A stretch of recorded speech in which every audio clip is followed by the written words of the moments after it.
Chapter 7: Women's Activities and Propaganda. Women in contemporary America have achieved a legal equality with men. This does not mean their activities are identical with those of men. Women in the mass still have special interests and activities in addition to their economic pursuits and vocational interests. Women's most obvious influence is exerted when they are organized and armed with the weapon of propaganda. So organized and armed, they made their influence felt on city councils, state legislatures, and national congresses, upon executives, upon political campaigns, and upon public opinion generally, both local and national.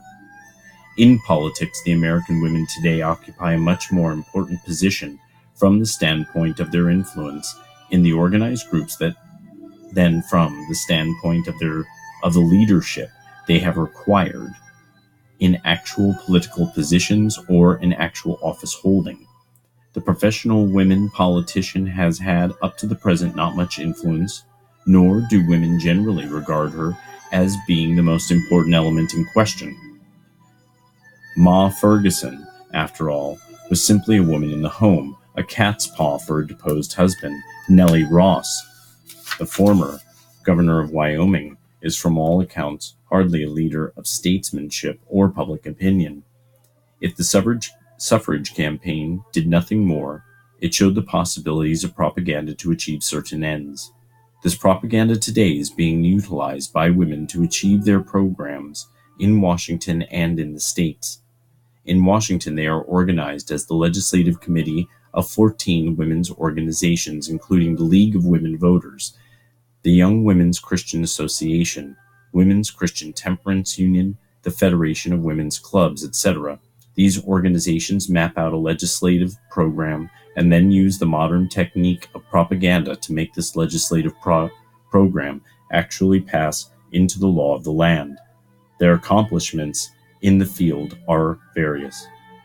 They can justifiably take the credit for much welfare legislation. The 8-hour day is theirs.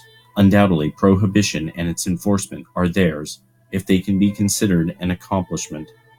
So is the Shepherd-Towner bill, which stipulates support by the central government of maternity welfare in the state governments. This bill would not have passed had it not been for the political prescience and sagacity of women like Mrs. Vanderlip and Mrs. Mitchell. The various measures endorsed at the first convention of the National League of Women's Voters typify social welfare activities of women's organizations. These covered such broad interests as child welfare, education, the home, and high prices, women in gainful occupations, public health, and morals, independent citizenship for married women, and others. To propagandize these principles, the National League of Women's Voters had published all types of literature, such as bulletins, calendars, election information, has held a correspondence course on government, and conducted demonstration classes in citizenship schools. Possibly the effectiveness of women's organizations in American politics today is due to two things. First, the training of the professional class of executive secretaries or legislative secretaries during the suffrage campaigns, where every device known to the propagandists had to be used to regiment a recalcitrant majority. Secondly, the routing over into peacetime activities of the many prominent women who were in the suffrage campaigns and who also devoted themselves to the important drives and mass influence movements during the war, such women as Mrs. Frank Vanderlip, Alice Ames Winter, Mrs. Henry Moskowitz, Mrs. Florence Kelly, Mrs. John Blair, Mrs. O.H.P. Belmont, Doris Stevens, Alice Paul comes to mind. If I seem to concentrate on the accomplishments of women in politics, it is because they afford a particularly striking example of intelligent use of the new propaganda to secure attention and accept of minority ideas. It is perhaps curiously appropriate that the latest recruits to the political arena should recognize and make use of the newest weapons of persuasion to offset any lack of experience with what is somewhat euphemistically termed practical politics. As an example of this new technique, some years ago, the Consumers Committee of Women Fighting the, quote, American Valuation, unquote, tariff rented an empty store on 57th Street in New York and set up an exhibit of merchandise tagging each item with the current price and the price it would cost if the tariff went through. Hundreds of visitors to this ship rallied to the cause of the committee. But there are also non-political fields in which women can make and have made their influence felt for social ends, and in which they have utilized the principle of group leadership in attaining the desired objectives. In the General Federation of Women's Clubs, there are 13,000 clubs. Broadly classified, they include civic and city clubs, mothers and homemakers clubs, cultural clubs devoted to art, music, or literature, business and professional women's clubs, and general women's clubs, which may embrace either civic or community phases or combine some of the other activities listed.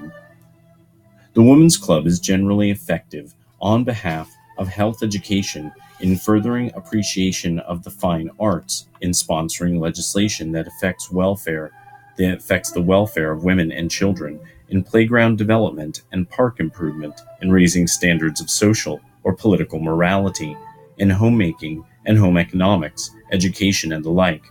In these fields, women's clubs concern itself with efforts that are not ordinarily covered by existing agencies, and often both initiates and helps to further movements for the good of the community. A club interested principally in homemaking and the practical arts can sponsor a cooking school for young brides and others. An example of the keen interest of women in this field of education is the cooking school recently conducted by the New York Herald Tribune, which held its classes in Carnegie Hall, seating almost 3,000 persons. For the several days of the cooking school, the hall was filled to capacity, rivaling the drawing power of a McCormick or a Paderewski, and refuting most dramatically the idea that women in large cities are not interested in housewifery.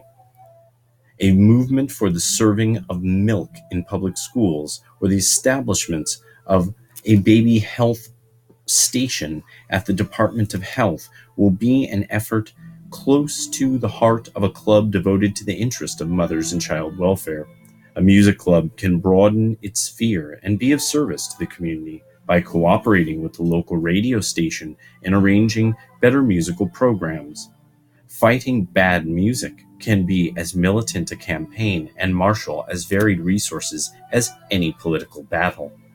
An art club can be active in securing loan exhibitions for its city. It can also arrange traveling exhibits of the artwork of its members or show the artwork of schools or universities. A literary club may step out of its charmed circle of lectures and literary lions and take a definite part in the educational life of the community. It can sponsor, for instance, a competition in the public schools for the best essay on the history of the city, or on the life of its most famous son. Over and above the particular object for which the Women's Club may have been constituted, it commonly stands ready to initiate or help any movement which has for its object a distinct public good in the community. More importantly, it constitutes an organized channel through which women can make themselves felt as a definite part of public opinion. Just as women supplement men in private life, so they will supplement men in public life by concentrating their organized efforts on those objects which men are likely to ignore. There is a tremendous field for women as active protagonists of new ideas and new methods of political and social housekeeping. When organized and conscious of their power to influence their surroundings, women can use their newly acquired freedom in a great many ways to mold the world into a better place to live. From the book Propaganda, written in 1928 by Edward Bernayz, creator of, I believe it's called, public relations. I mean the term, the entire concept. Ta-ta.